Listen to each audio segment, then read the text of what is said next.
ഭഗവാൻ മഹാവിഷ്ണു ലക്ഷ്മി ദേവിയെ ശപിച്ച ഒരു കഥയുണ്ട്. ഒരിക്കൽ ഇന്ദ്രന്റെ കുതിരയായ ഉച്ചൈസ്രവസ് വൈകുണ്ഠത്തിലെത്തി. ലക്ഷ്മി ദേവിയുടെ സഹോദരനാണ് ഉച്ചൈസ്രവസ്. ഇരുവരും പാൽ സമുദ്രത്തിൽ നിന്നാണ് ജനിച്ചത്.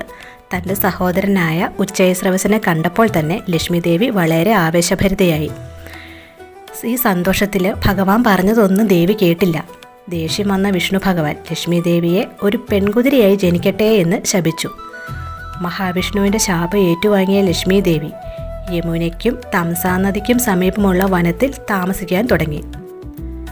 ലക്ഷ്മി ദേവി മഹാവിഷ്ണുവിലേക്ക് മടങ്ങി വരുമെന്നും ഭഗവാനിൽ നിന്ന് ഒരു പുത്രനെ ലഭിക്കുമെന്നും മഹാദേവൻ ലക്ഷ്മി ദേവിയെ അനുഗ്രഹിച്ചു.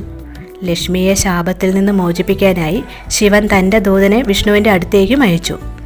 അങ്ങനെ ഒരിക്കൽ മഹാവിഷ്ണു ഒരു കുതിരയുടെ രൂപമെടുത്ത് ലക്ഷ്മി ദേവിയെ കണ്ടുമുട്ടി. ഈ കൂടിച്ചേരലിന് ശേഷം മഹാലക്ഷ്മിക്ക് ഏകവീർ എന്ന മകനെ ലഭിച്ചു. ഈ മകനിൽ നിന്നാണ് ഹൈഹയ രാജവംശം ഉണ്ടായത്.